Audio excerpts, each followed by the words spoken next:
Struggle करके हम बैराठ की पहाड़ियों में आज घूम रहे थे। बिजक का पीक पॉइंट है ये, जहाँ पर अशोक की मौर्यकालीन जानकारी प्राप्त होती है।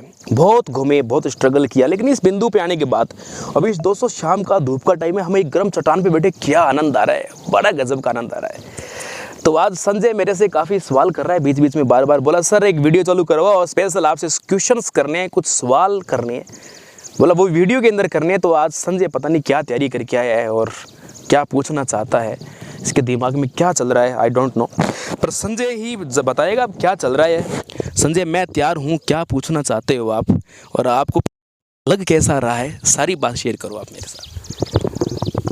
दोस्तों और सर मुझे बहुत ही अच्छा लग रहा है ये जो नज़ारा जो है ये बैराठ सभ्यता का, और इधर ये जैसे पहाड़ियाँ आपको चारों तरफ से आपने देखी है तो बहुत ही शानदार नज़ारा मुझे लग रहा है और बहुत ही आनंद की अनुभूति मुझे हो रही है।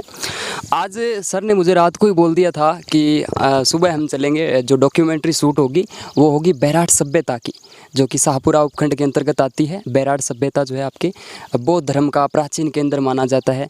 तो मैं स्टडी कर रहा था और मैं सोच रहा था कि सर से वहाँ जाके सवाल करूँगा और वीडियो के माध्यम से, ताकि आपको भी पता चले इन बातों का।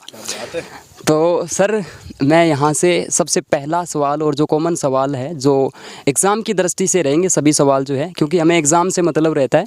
तो दोस्तों सवाल करूँ मैं सर से। तो सबसे पहला सवाल सर आप बताइए कि इसकी जो खोज है और इसका जो उत्खनन है, इसका थोड़ा सा कन्फ्यूज़न आप दूर करेंगे। तो मैं सवाल दोस्तों ख़तरनाक करने वाला हूँ, देखते हैं सर का क्या रिप्लाई दे पाते हैं सर। तो देखिए सर बताइए हमें सवाल। तो कहने का मतलब है कि आज आप मुझे फंसाने की पूरी तैयारी में हो, आज आप बिल्कुल सर, फंसाने की तैयारी में। बिल्कुल सर। तो दोस्तों आज गुरु चेले की टक्कर हो रही है। देखो आज क्या होता है, अब गुरु चेले की है या चेला गुरु की फूंक निकालता है। खैर चेले एडवांस ही होते हैं वैसे, तो मैं चाहता हूँ कि मेरे चेला आगे जाए। तो सवालात किए हैं कि खोज और उत्खनन के बारे में। 1837 में एक व्यक्ति कैप्टन बर्ट, वैसे तो ये सवाल तो यार मैं वैसे बताता ही आ रहा हूँ, लेकिन फिर भी क्लियरली इसको अपने जानना ज़रूरी है। 1837 में कैप्टन बर्ट ने सबसे पहले यहाँ पर खोज की थी और खोज करके मौर्यकालीन अवशेषों के बारे में ये तय किया था कि यहाँ मौर्यकालीन ही सभ्यता स्थल है। ये पर उत्खनन भी हुआ था, लेकिन कंप्लीट जानकारी पूरी नहीं हुई। इसके ऊपर हमेशा ही पुनरावृत्ति रही थी। कभी बोलता है महाभारत कालीन है, कोई बोलता है क्या है, कोई बोलता है अर्जुन ने गंगा निकाल दी, कोई ने क्या निकाल दी। तो ये जगह हमेशा ही चर्चा में रहती थी। तो राय बहादुर दयाराम साहनी जब आर्कियोलॉजी सर्वे ऑफ इंडिया में पुरातत्व में जब अध्यक्ष बने थे 1935 में, तो उन्होंने तय किया कि यार ये राजस्थान का काफ़ी इंपॉर्टेंट स्थान है। और उनके साथ एक आदमी और था, उनका बायला, वो कैलाश दीक्षित। दोनों ने मिलकर बोला कि यार अपने खोज करते हैं इसकी। कैप्टन बर्ट जी कर गए, अच्छी बात है। तो दोबारा इसका एक विस्तृत उत्खनन किया गया, जचा के खोदा इसको, पता चला कि यार ये वाकई में बड़ा गजब का स्थान है और यहाँ पर मौर्यकालीन स्तूप प्राप्त हुआ। और ये बहुत सारी खंडर अवशेष जो यहाँ बस्ती बसी हुई थी, बहुत सारी अवशेषों की जानकारी यहाँ प्राप्त होती है। एक बात मैं और बताता हूँ, ये आपके काम आएगी। अंग्रेजों का रिलेशन रहता है इसके साथ, ये सभ्यता स्थल है ना, एक कैप। हाँ बिल्कुल सर, मैं सवाल करने ही वाला था अंग्रेज़ों से रिलेटेड। तो इन अंग्रेज़ों के से क्या संबंध रहता है इस सभ्यता के, बताइए एक बार। अच्छा ऐसा है क्या, मतलब तैयार है पूरा, आज फुल तैयारी में है। मतलब मैं बोल लूँ उससे पहले कुछ जचा रखी है आपकी, तैयार की, शानदार कर रखा है काम। दो अंग्रेज़ों का नाम मिलता है, एक जॉन प्रिसेम्प है और एक अंग्रेज है टी फैंथलर। जॉन प्रिसेम्प जो सबसे पहले अशोक के लेखों को पढ़ता है और उनकी लिपियों के बारे में बताता है कि ब्राह्मी है, खरोष्टी है, रामायिक है, इन लिपियों के बारे में।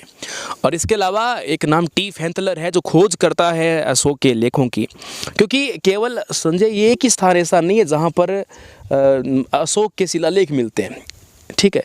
इसके अलावा और बहुत सारे जगह है, जैसे मास्की है, गुर्जरा है, बहुत सारी जगह जहाँ पर अशोक के शिलालेख हमें प्राप्त होते हैं। तो उन्होंने सब जगह का अध्ययन किया है। तो दो अंग्रेज, जॉन प्रिसेम्प और इसके अलावा टी फैंथलर, इन दोनों अंग्रेज़ों का इस सभ्यता स्थल से लिंक रहता है। इसके अलावा कोई सवालात जो मुझे फंसाने के चक्कर में आप तैयार करके आए हो और आपके दिमाग में चल रहे हैं, कीजिए। सर एक सवाल शिलालेख से रिलेशन है, जिसका भामरू शिलालेख जो मिलता है हमें, उसके बारे में बताना है आपको। उस पर थोड़ी सी व्याख्या कर दीजिएगा। बाकी मुझे पता है आप थोड़ी सी करने वाले हो नहीं, पूरी व्याख्या करोगे आप, लेकिन जितनी हो आप एक बार बताइए। भामरू शिलालेख जो कि प्रतियोगी परीक्षाओं के अंदर हमें पूछ लिया जाता है और स्पेशल शिलालेख एक टॉपिक भी लगता है हमारे, तो बताइए सर एक बार।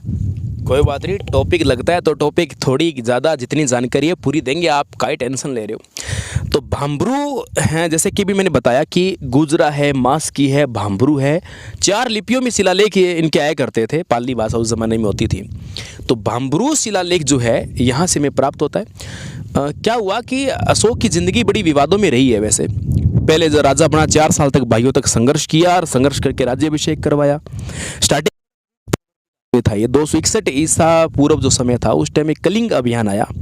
उस कलिंग अभियान में हाथी प्राप्त करने के लिए बड़ा युद्ध किया और नरसंहार काफ़ी बड़ा हो गया। तो उसके बाद युद्ध नीति को त्याग देता है और धम्म नीति को अपनाता है।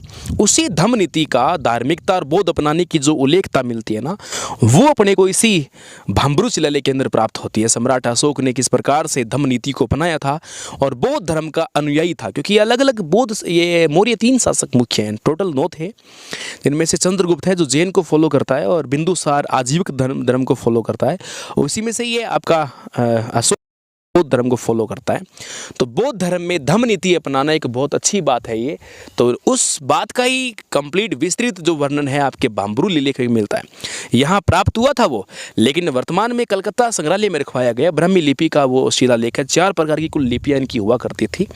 तो कोडवर्ड लिपि होती थी ब्राह्मी उस जमाने की, तो वो कोडवर्ड लिपि जो थी वो भाम्बरू की अपनी हुआ करती थी और 10-12 पंक्तियों में है ये कुल मिलाकर। तो अभी कलकत्ता में रखा हुआ है।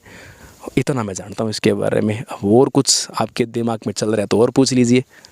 तो देखा दोस्तों, सर ने एकदम हम जैसे किताबों के अंदर देखते हैं, बुक्स के अंदर पढ़ते हैं, वैसा का वैसा, जैसा कि भाम्बरू शिलालेख के बारे में आपने पढ़ा होगा, उसके बारे में लिखा आता है कि मैं बौद्ध धम्म और संघ पर विश्वास रखता हूँ, ऐसा ही कुछ हमें देखने को मिलता है। और सर ने भी हमें सेम टू यू जैसा हमें बता दिया है। तो और सवाल आपने किया था मुझसे कि चौथा सवाल कर रहा हूँ मैं सर से कि एक इन्होंने किया कि इस स्थान को लेकर, इस लोकेशन को लेकर मेरा जो ख्याल है, क्या ख्याल है, ऐसा सर ने सवाल किया था मुझसे।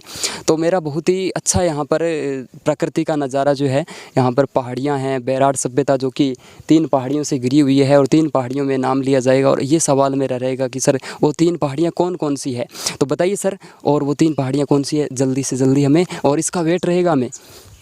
तो जिस चट्टान पे बैठा हुआ है ना, इस चट्टान पे, तो वैसे पूछूंगा प्रश्न में, तैयार रहना, आप पूछ लो, कोई बात नहीं।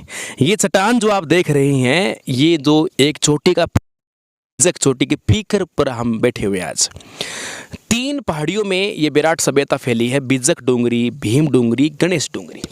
जस्ट हमारे पीछे एक ये उबड़ खाबड़ सी एक छोटे पर्वत श्रृंखला फैली हुई है, उस पर एक छोटा सा मंदिर भी वाइट रंग का नज़र आ रहा है। ये है गणेश डूंगरी, गणेश जी का मंदिर बना है, ठीक है, इस कारण से। और एक यहाँ से महज 3.5 किलोमीटर दूर सामने एक पहाड़ी है, इधर उस पर भी एक मंदिर बना है भीमसेन जी का। 5 पांडवों में भीम जो थे उसको बोलते हैं, जिस पे हम बैठे हैं इस पहाड़ी पर। और इस और इन 3 पहाड़ियों के समूह को ही बैराट सभ्यता में विस्तृत माना जाता है। इन 3 पहाड़ियों के बीच में बैराट पूरी फैली हुई थी। न जाने आज कितने स्थान इस धरती के नीचे दबे हुए हैं, हो सकते हैं और भी बहुत हो, लेकिन इतने क्षेत्र का हुआ था। अब यार मान लो कहीं पर ये सरकारी महकमा बना हुआ है, अब इसके नीचे कौन खोदे, पता नहीं कितना स्थान दबा इसके नीचे रह गया होगा, पता नहीं कितना स्थान उस पहाड़ी के उधर होगा, कितना स्थान उस पहाड़ी के उधर होगा। लेकिन एक ज़माने में मत्स्य महाजनपद की राजधानी रही है विराटनगर। सोचो आज जयपुर राजधानी, सोचो आज दिल्ली राजधानी, सोचो आज कलकत्ता भी राजधानी है। तो वो इतने बड़े अपने आप में है, जो एक महाजनपद की राजधानी रही है, तो ये 2 किलोमीटर में थोड़ी होएगी, बहुत बड़ी होएगी। उस ज़माने में 16 महाजनपद उस टाइम होते थे, तो इतनी बड़ी राजधानी थोड़ी, आज छोटा सा नगर है ये, उस ज़माने में बहुत बड़ा रहा है कभी ये। तो खंडित हो गया, ज़माना बदला, स्थिति बदली, तो हो सकता है स्वरूप बदलने के कारण बहुत बड़ा बदलाव हो गया हो, ऐसा है। और सवाल करो इसके अलावा। सर से मेरा अभी चौथा सवाल, 5वां सवाल रहेगा। 4 सवाल मैं ऑलरेडी कर चुका हूँ, 5वां सवाल जो है मेरा ये रहेगा कि हमने भी इस सभ्यता के बारे में सर सुना है कि कौरव आए, पांडव आए, इनका ज्ञातवास हुआ, वनवास हुआ, इनके बारे में सर क्या कहना है। मैं और मेरे दोस्त कन्फ्यूजन में बैठे हैं, तो बताइए सर इनके बारे में एक बार। आप और आपके दोस्त बिल्कुल कंफ्यूजन में हो। बिल्कुल सर, हम कर देंगे कंफ्यूजन दूर। अभी देखो कंफ्यूजिंग में हो ना, बिल्कुल। अब सर देखना बता देंगे। चलो अच्छा सवाल किया। चल आज पूरी तैयारी में, फंसाने की तैयारी में, देखते हैं कि ये गिन रहे हो रहे। सवाल 5 कर लिए, 4 कर लिए, कोई बात नहीं। तो इन्होंने पूछा है कि का ज्ञातवास वगैरह। वैसे तो ये पूरी वीडियो में मैं कवर करूंगा, लेकिन संजय उस टाइम पूरा घूम रहा था शायद उस टाइम, क्योंकि टीम के साथ पूरा ध्यान नहीं दिया होगा। मैंने बताया है ऐसा है कि पांडवों को टोटल 13 वर्ष का इनको एक वास मिलता है, जिसमें 12 वर्ष का तो इनका केवल वनों में वास होता है, वन ही वन में घूमते रहते हैं, जिसमें पांडव चुनते हैं उत्तर भारत के लगभग हिमालय क्षेत्र को। लेकिन 1 साल ऐसा इनको बिताना है जो पूर्णतः इनके लिए अज्ञात हो। हिमालय से तो परिचित है ये, जिस स्थान पे रह रहे थे ये, और 1 साल इनको अज्ञात जगह पर वास करना है, और वो अज्ञात जगह राजस्थान की चुनी गई।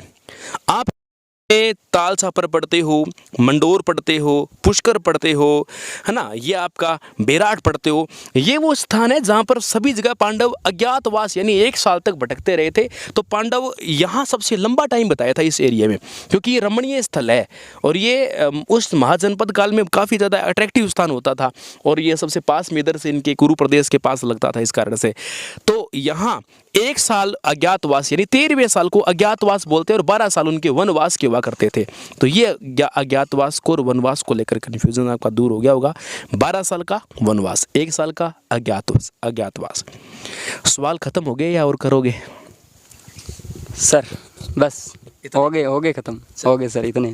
तो चेले ने पूरा प्रयास तो किया है, खैर अब आप ही बताओ कि क्या हुआ है, कौन जीता है कौन हारा है। लेकिन एक सवाल मैं मेरे चेले से करता हूँ, क्या कह रहे हैं देखते हैं। तो जिस चोटी पर आप बैठे हो ये है बीजक डूंगरी की चोटी। हाँ बिल्कुल सर, बीजक डूंगरी। आप जिस चट्टान पर बैठे हो, भूगोल से ये चट्टान किस चट्टान है?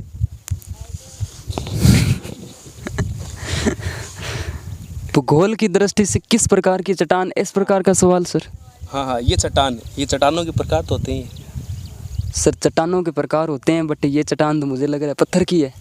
पत्थर की चट्टान लग रही है सर ये मुझे, आप बताओ। भाई चेले ने जवाब दिया कि ये चट्टान पत्थर की चट्टान। अब आप बताओ मुझे, कभी सुना है आपने पत्थर की चट्टान? ये देखो कितना शानदार अद्भुत जी के बता रहे हैं।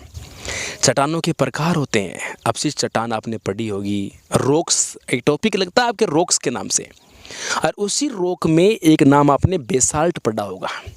ये जो इस प्रकार की परतदार चट्टान जो होती है उसको बेसाल्ट चट्टान कहा जाता है। पत्थर की होती है भाई चट्टानें सारी। प्लास्टिक की चट्टान सुनी है कभी आपने? चट्टान सुनी है कभी? कोई लोहे की चट्टान हो सकता है, धातु की चट्टान तो होती है, लेकिन चट्टान तो होती है। तो कुछ और अब नहीं है, तो आप इस प्रकार से कैसे एंड करना है, आप इस सेशन को एंड कर सकते हो। कोई सवाल है तो कर सकते हो। बिल्कुल सर, सबसे पहले तो ये जो चट्टान बताई ये समझ में आ गया मुझे कि चट्टान, सभी चट्टानें जो है पत्थर की होती है, और बेसिकली ये जो चट्टान जिस पर हम बैठे हैं वो चट्टान बेसाल्ट चट्टान जिसको बोलते हैं वही चट्टान है। और भी बहुत सी चट्टानें होती हैं, और जैसा कि आप सभी ने देखा दोस्तों, और हमने भी देखा, इस चीज़ को सुना पढ़ा है, तो जो मैंने सर से सवाल की उनको मैं भली भांति समझ गया हूँ। उम्मीद है कि आप भी समझ गए होंगे। तो सर आज आपने बहुत ही अच्छे अच्छे सवाल जो मैंने किए और उसका आंसर आपने दिया, तो थैंक यू सर, आपका दिल की गहराइयों से धन्यवाद। Thank you.